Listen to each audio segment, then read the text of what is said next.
આજ રોજ જીપીએસસી દ્વારા એક અવસર મોડ્યુલનો શુભારંભ કરવામાં આવ્યો છે.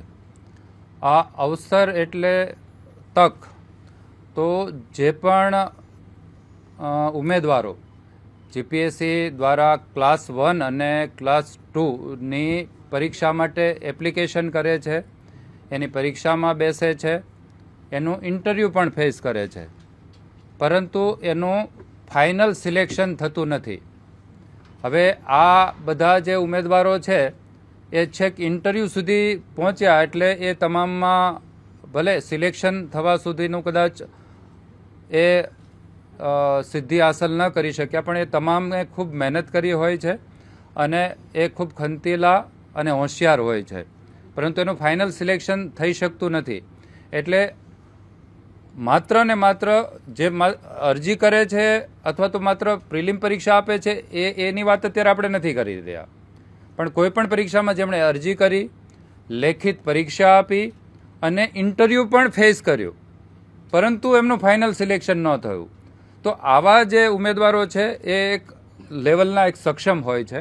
અને બીજી બાજુ આપણે ત્યાં ગુજરાત સરકારના અલગ અલગ વિભાગો અથવા તો વિભાગો નીચેની અલગ અલગ કંપની છે, સોસાયટી છે, બોર્ડ છે, કોર્પોરેશન છે, અથવા તો પીએસયુ જે ગુજરાત સરકારના પણ હોઈ શકે અથવા તો ભારત સરકારના પણ જે ગુજરાતમાં એમની ઓફિસીસ હોય આવા, અને સાથે સાથે ઇવન પ્રાઇવેટ સેક્ટરના પણ જે એક લેવલ ધરાવતા હોય એવી કંપનીઓ અથવા તો એવી સંસ્થાઓ, એમને પણ આવા માનવ સંસાધનની અલગ અલગ જરૂરિયાત હોય છે.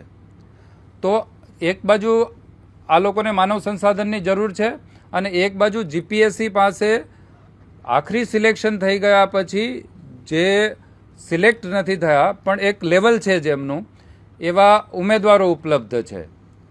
તો આવા ઉપલબ્ધ ઉમેદવારો અને આવી સંસ્થાઓ એ વચ્ચે કડીરૂપ થવાનું જીપીએસસીએ નક્કી કર્યું છે. અને જે અવસર પોર્ટલ છે એ આ સેતુ તરીકે કામ કરશે. હવે આપણે આજે આ લોન્ચ કર્યું છે, આજે જ અમારી વેબસાઇટ પર આ લાઈવ થઈ ગયું છે. તો આપણે વિચારીએ કે ભાઈ હવે આજથી કરશો તો કઈ રીતે કરશો, તો બે રીત છે. હવે આજે અમે જે આ વિદ્યાર્થીઓ હશે એનો ડેટા આ જે તે જરૂરતમંદ સંસ્થાઓ અથવા કંપની અથવા વિભાગોને આપીશું, પરંતુ અગેન આ ડેટા છે અથવા તો એ જે કોઈ ઉમેદવાર છે એનો ડેટા આપવો કે કેમ એ જે તે ઉમેદવારની સંમતિ વગર શક્ય નથી. તો આપણે એવું નક્કી કર્યું છે કે 1 જુલાઈ 2026 એની પહેલાંના એક્ઝેક્ટ 5 વર્ષમાં જીપીએસસી દ્વારા જેટલા પણ પરિણામો પ્રસિદ્ધ થયા છે, પરિણામો, જાહેરાત કે પરીક્ષાની વાત નથી, પણ પરિણામો જે પ્રસિદ્ધ થયા છે એ લગભગ 400થી વધારે પરિણામો છે. અને આ પરિણામોમાં જેનું ફાઇનલ સિલેક્શન નથી થયું, પણ આ તમામ પરિણામો જેમણે ઇન્ટરવ્યૂ ફેસ કરેલું છે એવા લગભગ 18,000 જેટલા કેન્ડિડેટનો ડેટાબેઝ અમે તૈયાર કર્યો.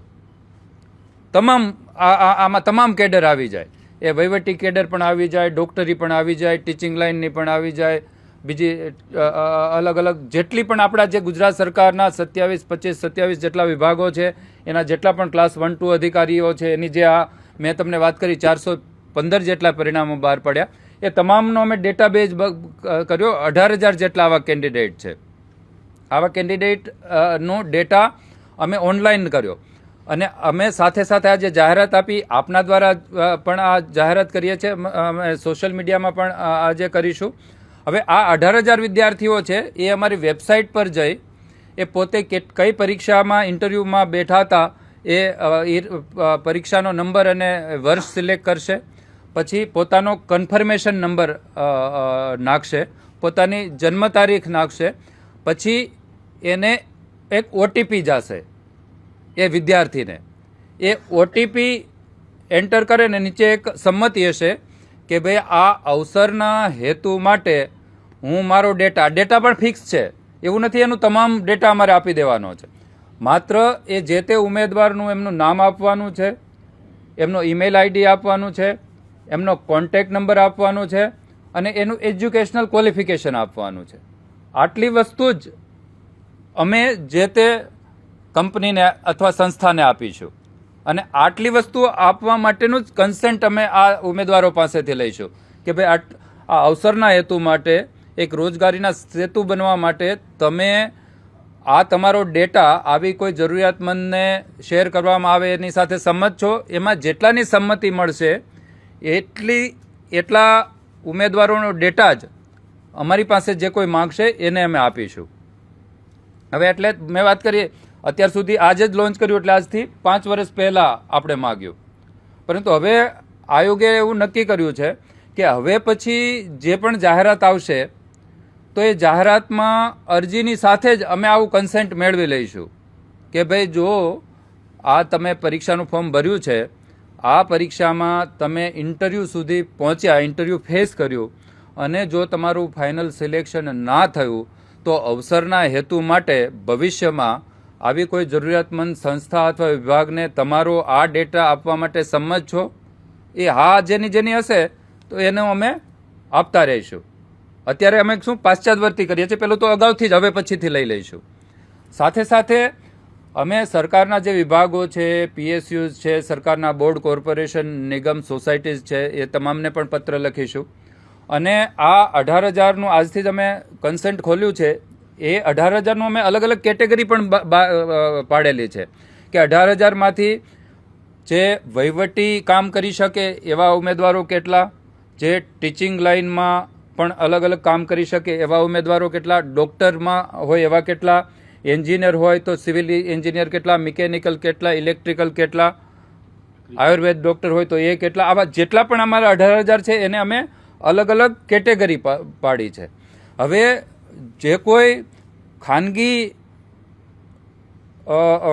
કંપની, ખાનગી સંસ્થા એને જો જરૂરિયાત હશે તો અમે એમના માટે એક ફોર્મેટ કર્યું છે કે ભાઈ આ સંસ્થા છે એને થોડુંક એસઓપી બનાવ્યું છે. ભવિષ્યમાં પછી એમાં જરૂર પ્રમાણે નાનો મોટો સુધારો વધારો થઈ શકે, પણ એઝ ઓફ ટુડે આપણે એવું કહ્યું છે કે જે આવી સંસ્થાઓ છે એ ઓછામાં ઓછા પાછલા 3 વર્ષથી સફળતાપૂર્વક કાર્ય કરી રહેલી હોવી જરૂરી છે. એવું નહીં કે કોઈ 4-6 મહિના વર્ષ પહેલાં જ ખોલી છે ને અમારી પાસે આ ડેટા માગે. એટલે આ એક ક્રાઇટેરિયા નંબર 2, એમનું ટર્નઓવર અથવા તો રેવન્યુ, એટલે આખા વર્ષનું જે ટર્નઓવર અથવા રેવન્યુ છે એ છેલ્લા 3 વર્ષનું સરેરાશ 10 કરોડ કે એનાથી વધારે હોવું જરૂરી છે. ત્રીજું, પછી એમની પાસેથી અમે એક પ્રિસ્ક્રાઇબ્ડ ફોર્મેટ કર્યું છે, વેબસાઇટ પર પણ અમે મૂકી દીધું છે. એમાં પ્રિસ્ક્રાઇબ્ડ ફોર્મેટ છે, એમાં અમે ખાસ કહીશું કે ભાઈ આ ઉમેદવારોનું જે અમે માહિતી આપીએ એની પાસેથી તમે કોઈ પણ પ્રકારની ફી કે આવું તેવું તમે લઈ નહીં શકો. બીજું, તમે આ ડેટા માત્ર તમારા માટે જ અને આ રોજગારી આપવાના હેતુ માટે જ ઉપયોગ કરશો. આ સિવાય બીજો તમે પણ ઉપયોગ નહીં કરી શકો કે તમે આ ડેટાનો કોઈ પણ રીતે શેર પણ નહીં કરી શકો. એ તમે તમારી સામે કોઈ પણ ક્રિમિનલ કેસ થયેલો ના હોવો જોઈએ અથવા તો ક્રિમિનલમાં કેસની અંદર તમે કન્વિક્ટ ના થયેલા હોવા જોઈએ. આવા લગભગ 15-20 એ જે તે આવી પ્રાઇવેટ સંસ્થા છે એના માટેનું જે એસઓપી કમ એફિડેવિટ પણ છે. આ જે તે આ સંસ્થા છે અમને અરજી કરશે, એમાં કયા કયા પુરાવા જોડવાના એ પણ બધું લખ્યું છે. અરજી અમને મળ્યા પછી અમને જરૂર લાગે તો એ લોકોને ઇન પર્સન પણ પ્રેઝન્ટેશન માટે બોલાવીશું અને પછી એમની અરજી, એના પેપર્સ, આપણા ક્રાઇટેરિયા એ બધું નક્કી કરી અને પછી માનનીય અધ્યક્ષશ્રી પાસે આ પ્રાઇવેટ કંપનીને ડેટા આ પ્રકારનો જોઈએ છે આપવો કે નહીં એ અધ્યક્ષશ્રી નિર્ણય કરશે અને એ કહેશે તો પછી આપણે એને આપીશું. સાથે સાથે આ કંપની આ ડેટા લીધા પછી આમાંથી કેટલા ઉમેદવારોને રોજગાર આપ્યો એની માહિતી પણ આપવાની રહેશે. આ સિવાય જો કોઈ આયોગને લાગે કે કોઈ વધારેની માહિતીની જરૂર છે તો એ માહિતી પણ એ કંપની આપશે. હવે સાથે સાથે જ્યાં સુધી સરકારના કોઈ વિભાગો, સરકારના કોઈ સંસ્થાઓ કે સરકારની કંપની કે સરકારનું કોઈ કોર્પોરેશન, તો એના માટે આ એફિડેવિટ કે આવું 3 વર્ષથી હોય એવું કે 10 કરોડનું, એના માટે આપણા, કારણ કે સરકારનું છે એટલે એના માટે આવું કોઈ છે નહીં. પણ પ્રાઇવેટ કંપની જે બરાબર વ્યવસ્થિત છે એની આખી સ્ક્રુટિની થશે અને ત્યાર પછી જ એનો ડેટા શેર કરવામાં આવશે. એટલે બસ એ આજથી જ લોન્ચ થયું છે.